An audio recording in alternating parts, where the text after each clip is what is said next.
आज अपन इस वीडियो में बात करने वाले हैं नर्वस सिस्टम के बारे में, है ना। तंत्रिका तंत्र क्या होता है ये चीज अपन बात करेंगे। और न्यूरॉन होता है, न्यूरॉन का जो पार्ट्स होते हैं वो कितने भागों से मिलकर जो न्यूरॉन होती है वो बनी होती है, और जो नर्वस सिस्टम होता है उसके कितने टाइप्स होते हैं, इन सब की बात अपन आज इस वीडियो में करने वाले हैं। तो आप वीडियो के साथ बने रहिए, वीडियो को पूरा देखिए ताकि टॉपिक क्लियर हो सके। और आपने चैनल को सब्सक्राइब नहीं किया तो सब्सक्राइब करें, बेल आइकन को दबाएं जिससे लेटेस्ट वीडियो की नोटिफिकेशन आपको मिल सके। तो अपन सबसे पहले बात कर लेते हैं नर्वस सिस्टम होता क्या है ना, तंत्रिका तंत्र का काम क्या होता है। तो जो सजीव होते हैं, है ना, जितने भी सजीव होते हैं उन सबके अंदर जो अंगों के जो बीच में जो समन्वय होता है, मतलब सजीवों के जो अंग होते हैं, ऑर्गन्स होते हैं, उनके बीच में जो समन्वय का काम होता है, जो नियंत्रण का काम होता है, वो किसके द्वारा किया जाता है? तंत्रिका तंत्र के किया जाता है। तो तंत्रिका तंत्र का मेन काम क्या हो गया? तंत्रिका तंत्र का मेन काम हो गया जो सजीव होते हैं ना, जो लिविंग ऑर्गन्स होते हैं ना, जो लिविंग ऑर्गन होते हैं, है ना, सजीवों के सभी अंग होते हैं ना, सजीवों के जितने भी ऑर्गन्स होते हैं, जितने भी अंग होते हैं, उन सब अंगों के बीच में, है ना, सभी अंगों के बीच समन्वय का काम और किसका? नियंत्रण का काम, रेगुलेशन का काम। नियंत्रण का काम किसके द्वारा किया जाता है? तंत्रिका तंत्र के द्वारा किया जाता है। तो ये चीज आपकी क्लियर होनी चाहिए कि जो तंत्रिका तंत्र का काम क्या होता है ना, सजीवों के जितने भी ऑर्गन होते हैं उनके बीच में जो समन्वय का काम होता है और जो नियंत्रण का काम होता है वो किसके द्वारा किया जाता है? तंत्रिका तंत्र के द्वारा किया जाता है। फिर बात पूछ ली जाती है कि तंत्रिका तंत्र का निर्माण कहां से होता है ना, इसका ओरिजन कहां से हुआ है। ये एग्जाम में पूछ लिया जाता है कि इसका ओरिजन कहां से हुआ है। क्या इसका ओरिजन, कि तंत्रिका तंत्र का ओरिजन कहां हुआ है? तो याद रखिएगा, तंत्रिका तंत्र का ओरिजन एक्टोडर्म के द्वारा हुआ है। किसके द्वारा? एक्टोडर्म। इसके द्वारा, एक्टोडर्म के द्वारा इसका निर्माण हुआ। अब क्या होता है, जो ब्रेन है ना, जो ब्रेन होता है, जो स्पाइनल कॉर्ड यानी मेरुरज्जु होती है, मस्तिष्क होता है, और जितनी भी तंत्रिकाएं होती हैं वो सब मिलकर क्या करती है? एक तंत्रिका तंत्र का निर्माण करती है। तो याद रखिएगा, जो मस्तिष्क होता है, यानी जो ब्रेन होता है, और जो स्पाइनल कॉर्ड होती है ना, मेरुरज्जु, और क्या होता है, जितने भी है ना सभी प्रकार की जो तंत्रिकाएं होती है, जितने भी प्रकार की क्या होती है, जो तंत्रिकाएं होती है, वो सबके सब मिलकर किसका निर्माण करते हैं? तंत्रिका तंत्र का निर्माण करते हैं। तो आपको पता क्या चल गया कि जो ब्रेन है अपना, ब्रेन प्लस जो स्पाइनल कॉर्ड है, स्पाइनल कॉर्ड प्लस जितनी भी है ना ऑल टाइप की जितनी भी क्या है, ऑल जितनी भी नर्वस सिस्टम की जो है ना, जो नर्व्स है ना, तंत्रिकाएं, वो सब मिलकर किसका निर्माण करती है? तंत्रिका तंत्र का। किसका निर्माण करती है? नर्वस सिस्टम का। किसका निर्माण करती है? नर्वस सिस्टम का। तो ये चीज क्लियर हो जानी चाहिए आपकी कि मस्तिष्क, मेरुरज्जु और जितनी भी तंत्रिकाएं होती है वो सब आपस के अंदर मिलकर किसका निर्माण करती है? नर्वस सिस्टम, है ना, तंत्रिका तंत्र का निर्माण करती है। तो तंत्रिका तंत्र के बारे में देख लिया। अब अपन सबसे पहले ये चीज भी तो आपको पता होनी चाहिए कि न्यूरॉन क्या होती है, क्या होती है ना, तंत्रिका होती क्या है। तो आप सबसे पहले अपन बात कर लेते हैं कि तंत्रिका क्या है ना, न्यूरॉन क्या है। ये भी तो चीज क्लियर होनी चाहिए ना कि न्यूरॉन होती क्या है। अपन कब से न्यूरॉन न्यूरॉन न्यूरॉन न्यूरॉन बोल रहे हैं, तो न्यूरॉन होती क्या है? तो न्यूरॉन क्या होती है कि जो ब्रेन होता है और जो स्पाइनल कॉर्ड होती है और जितनी भी तंत्रिकाएं होती है वो सबके सब किसके द्वारा बने होते हैं? तंत्रिका उत्तक के द्वारा बने होते हैं। किसके द्वारा बने होते हैं? तंत्रिका उत्तक के द्वारा। और जो ये तंत्रिका उत्तक है इसी को अपन क्या बोलते हैं? न्यूरॉन बोला जाता है। तो न्यूरॉन किसके द्वारा बना होता है? मस्तिष्क हो गया, स्पाइनल कॉर्ड होगी और जितनी भी प्रकार की तंत्रिका होगी, ये सबके सब किसका? नर्वस सिस्टम का निर्माण करते हैं और उन्हीं को क्या बोलते हैं? अपन न्यूरॉन बोलते हैं। या अपन शॉर्टकट में ऐसे भी बोल सकते हैं कि जो तंत्रिका उत्तक होता है, क्या होता है, जो तंत्रिका उत्तक होता है उसकी जो कोशिकाएं होती है ना, तंत्रिका उत्तक की जो कोशिकाएं होती है ना, जो सेल्स होती है, उन्हीं को अपन क्या बोलेंगे? सेल्स को ही क्या बोलेंगे? तंत्रिका बोलते हैं, न्यूरॉन बोलते हैं। तो शॉर्टकट में हो गया, तंत्रिका उत्तक की जितनी भी सेल्स होती हैं उन सभी सेल्स को अपन क्या बोल सकते हैं? तंत्रिका, ना, न्यूरॉन बोल सकते हैं। और जो न्यूरॉन होती है ये क्या होती है? शरीर की सबसे बड़ी सेल होती है।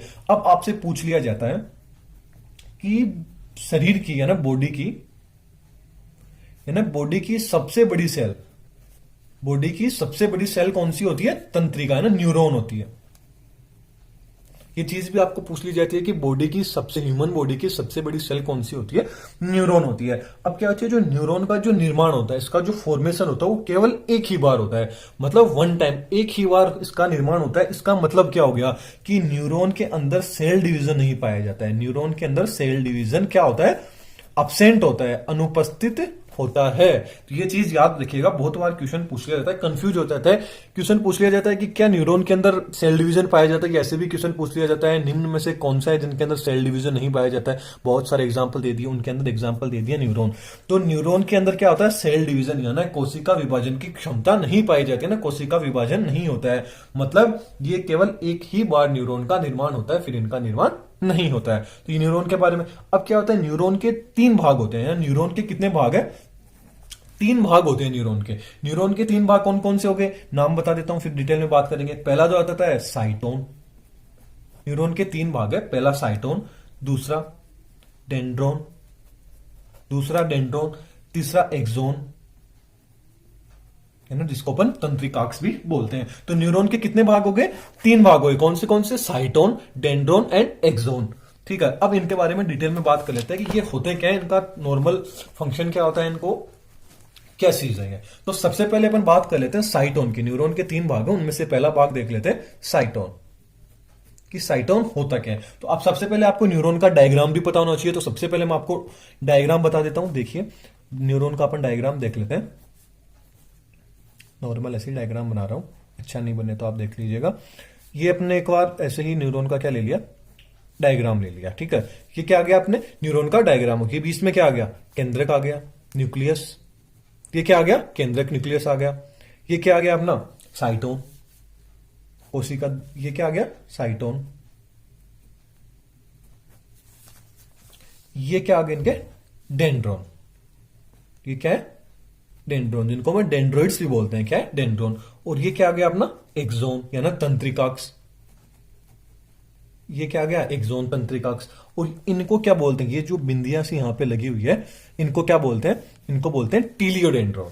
क्या बोलते हैं, टीलियोडेंड्रो, टीलोडेंड्रिया, टीलोडेंड्रियन भी बोलते हैं, टीलोडेंड्रिया गए। ये एक छोटा सा डायग्राम बनाने की कोशिश की ताकि आपको अच्छे से समझ में आ सके। ये किसका डायग्राम अपन देख रहे हैं, लगभग ऐसी होती होगी न्यूरॉन। तो ये तो मैंने बना दिया ऐसे जल्दी में। तो साइटोन की बात कर रहे हैं, किसकी बात कर रहे हैं, सबसे पहले इस साइटोन भाग की बात कर लेते हैं। तो ये जो साइटोन भाग होता है, ये क्या होता है, जो तंत्रिका होती है ना न्यूरॉन का, सबसे महत्वपूर्ण जो प्रमुख भाग होता है वो क्या हो गया, साइटोन होता है। किस, ये साइटोन क्या है, बहुत ही प्रमुख भाग है। इसका प्रमुख भाग है।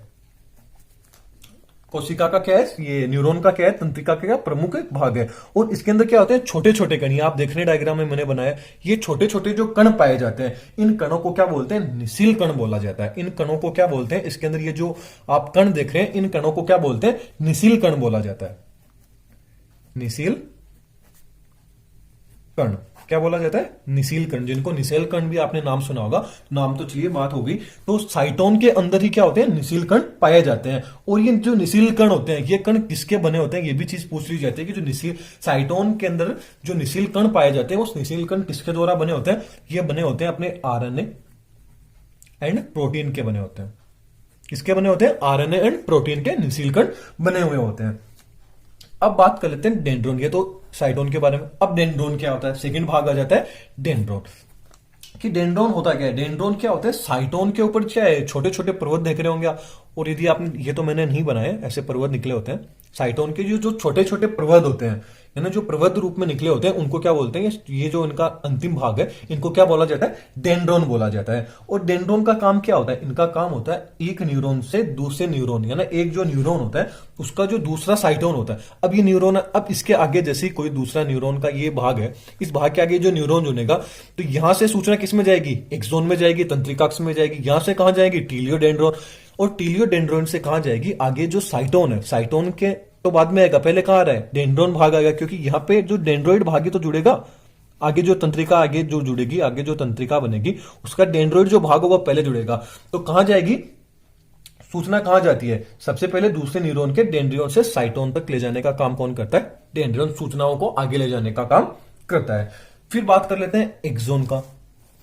इसका बात कर लेते हैं, एक्सोन की बात कर लेते हैं। डेंड्रोन का तो काम क्या हो गया, सूचना का आदान प्रदान करना हो गया। अब एक्सोन का बात कर लेते हैं कि एक्सोन का क्या काम होता है। तो एक्सोन क्या है, साइटोन से भी एक बड़ा भाग होता है, यानी ये बड़ा साइटोन से भी क्या है, बड़ा भाग है, लंबा है, चौड़ा है भाग होता है। जैसा कि आप डायग्राम में देख रहे हैं, इसी भाग को क्या बोलते हैं अपन, एक्सोन बोल देते हैं। अब क्या होता है, अब आप देख रहे हैं कि जो साइटोन है इसके अंदर तो आपको निसेल कण देखने को मिल रहे हैं, लेकिन जो एक्सोन है इसके अंदर आपको निसेल कण नहीं होते हैं। तो मतलब क्या हो गया, एक्सोन के अंदर निसेल कण क्या होते हैं, अब्सेंट होते हैं। तो इसके अंदर क्या होंगे, जो निसेल कण होंगे वो निसेल कण क्या होंगे, अब्सेंट होंगे, अनुपस्थित होंगे। तो याद रखिएगा एक्सोन के अंदर क्या होता है, निसेल कण अब्सेंट होते हैं, अनुपस्थित होते हैं। अब क्या होता है, जो एक्सोन है यानी एक्सोन के लास्ट में आप देख रहे हैं कि एक्सोन के लास्ट में ये जो भाग मैंने आपको बना रखा है यहाँ पे डॉट डॉट कर रहे हैं, गोलाकार सी स्ट्रक्चर आपको दिख रही है, इन्हीं को क्या बोलते हैं अपन, टीलियोडेंड्रिया भी बोलते हैं। अब इन टीलियोडेंड्रिया का काम क्या हो रहा है, इनका काम क्या है, एक्सोन से सूचना को एक न्यूरॉन से, मतलब ये जो न्यूरॉन का लास्ट भाग है, अब इसका भी काम क्या है, सूचना को, डेंड्रियोइड तो क्या होगी, सूचना को दूसरा न्यूरॉन जैसे ही जुड़ेगा, ये दूसरा न्यूरॉन यहां जुड़ रहा है तो इसकी सूचना को लेगा यहां, और ये क्या करेगा, इस न्यूरॉन की सूचना को अगली न्यूरॉन में देगा। तो ये जो अगली न्यूरॉन का ये जो डेंड्रोइड भाग है ये कहां जुड़ रहा है, टीलियोडेंड्रोइड से जुड़ रहा है। ये आप देख रहे हैं टीलियोडेंड्रोइड से जुड़ रहा है। तो इसका भी काम क्या होता है, सूचना को एक स्थान से दूसरे, मतलब एक न्यूरॉन से दूसरे न्यूरॉन में सूचना को क्या करना, प्रेषित करने का काम क्या होता है, आगे देने का काम किसका होता है, टीलियोडेंड्रोइड का काम होता है। अब क्या होता है, जो एक्सोन होता है, एक्सोन के ऊपर एक विशेष प्रकार की सेल यानी यहां पे एक लेयर पाई जाती है, विशेष प्रकार की लेयर पाई जाती है न्यूरॉन के ऊपर, जिसको क्या बोलते हैं, स्वान कोशिका बोलते हैं। क्या बोलते हैं, स्वान कोशिका बोलते हैं। तो ये न्यूरॉन के अपन ने तीनों भाग देख लिए। अब बात कर लेते हैं कि जो नर्वस सिस्टम होता है ना, नर्वस सिस्टम के कितने टाइप होते हैं। तो type of nervous system, type of nervous system,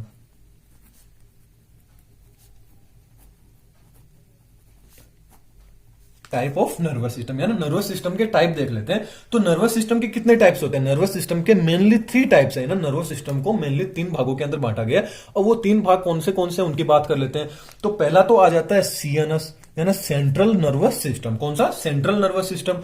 दूसरा आ जाता है पीएनएस, पेरिफेरियल नर्वस सिस्टम यानी परिधीय तंत्रिका तंत्र।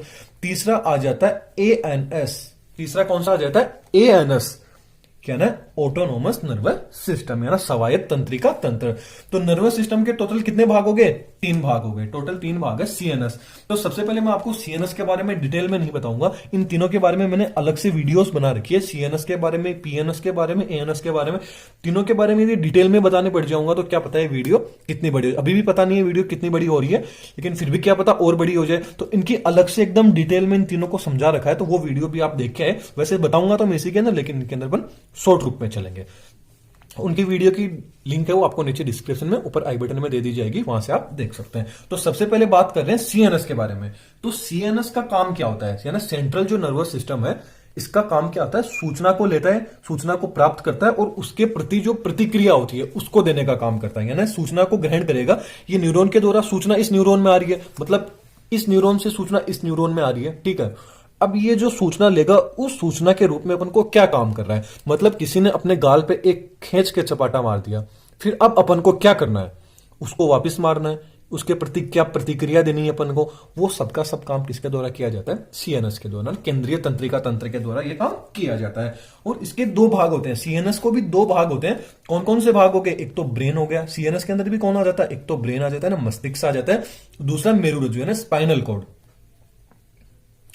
कौन कौन आ जाता है, मस्तिष्क एंड मेरुरज्जु, ये किसके अंदर आ जाते हैं, सीएनएस के 2 भाग होते हैं। फिर बात कर लेते हैं पीएनएस की, परिधीय तंत्रिका तंत्र है, इसके भी क्या है, 2 भाग होते हैं। जैसे सीएनएस के 2 भाग है वैसे पीएनएस के भी 2 भाग है, इसीलिए मैं आपको बोल रहा था कि वीडियो काफी बड़ी हो जाएगी। पीएनएस के 2 भाग है, 2 भाग कौन कौन से, एक तो हो गया कपालीय तंत्रिका यानी क्रेनियल नर्वस, क्या आ गया, कपालीय तंत्रिका, कपालीय तंत्रिकाएं, एक क्या आ गया, कपालीय तंत्रिका है यानी क्रेनियल नर्वस। दूसरा आ गया मेरु तंत्रिका है, दूसरा क्या आ गया, मेरु तंत्रिका है ना, स्पाइनल नर्वस, मेरु तंत्रिका है ना, स्पाइनल नर्वस। अब जो कपालीय तंत्रिकाएं होती हैं ये किससे निकलती है, नाम से पता चल रहा है कपालीय तंत्रिका, मतलब ये कहां से निकलेगी, मस्तिष्क से निकलेगी, ब्रेन से क्या निकलेगी, कपालीय तंत्रिकाएं निकलती है। फिर आ जाता है स्पाइनल यानी स्पाइनल नर्व, तो स्पाइनल मेरु तंत्रिका ये कहां से निकलेगी, मेरुरज्जु से निकलेगी। इनके नाम ही अर्थ दिए हो रहे हैं। और ये जो कपालीय तंत्रिकाएं होती है ये कितनी होती है, 12 जोड़ी होती है, ये कितनी होती है, 12 पेयर्स होते हैं ना, 12 जोड़ी होती है कपालीय तंत्रिकाएं। और जो मेरु तंत्रिकाएं होती है वो कितनी होती है, 31 जोड़ी होती है। इसकी डिटेल में वीडियो बना रखी है, आप वहां से देख सकते हैं, इनके नाम वगैरह सब कुछ मैंने अच्छे से समझा रखा है। फिर बात कर लेते हैं एएनएस के बारे में, लास्ट आ जाता है अपना एएनएस। तो एएनएस है ना, ऑटोनोमस नर्वस सिस्टम, स्वायत्त तंत्रिका तंत्र का क्या होता है, एएनएस होता है, इसके ऊपर जो भावना होती है ना, जो फीलिंग्स होती है उसका इसके ऊपर बहुत ज्यादा प्रभाव पड़ता है, जैसे कि दुख होना, डर लगना, और भी बहुत चीज हो गई, गुस्सा आना, ये सब किसके अंदर आ जाता है, एएनएस के अंदर आ जाता है, क्योंकि इसके क्या है, फीलिंग्स के ऊपर इसका बहुत ज्यादा एएनएस पे प्रभाव पड़ता है। अब एएनएस के भी क्या है, दो भाग होते हैं, एएनएस के भी दो भाग होता है। एक तो भाग होता है सिंपैथेटिक, जिसको बोलते हैं अनुकंपी, एक हो जाता है अनुकंपी सिंपैथेटिक, एक आ जाता है पैरासिम्पैथेटिक यानी परानुकंपी। यानी अनुकंपी autonomous nervous system, peripheral peripheral नहीं, parasympathetic nervous system, autonomous nervous system, ये दोनों ऑटोनोमस नर्वस सिस्टम के भाग है, अनुकंपी, सिंपैथेटिक एंड पैरासिम्पैथेटिक। इनके ऊपर भी मैंने डिटेल में वीडियो बना रखी है, तो आप वहां से देख सकते हैं। तो ये अपन ने टाइप देख ली है कि टोटल कितने टाइप है, 3 टाइप होते हैं, सीएनएस, पीएनएस एंड एएनएस के बारे में। तो ये वीडियो आपको कैसी लगी है मेरे को कमेंट में जरूर बताइएगा। आपका मोटिवेशन, आप जैसे कि जितने ज्यादा लाइक करोगे, शेयर करोगे, तो मेरा अच्छा कॉन्फिडेंस बना रहेगा। तो यदि आपने चैनल को सब्सक्राइब नहीं किया तो सब्सक्राइब भी जरूर कीजिएगा। थैंक यू, नेक्स्ट वीडियो में फिर मिलेंगे।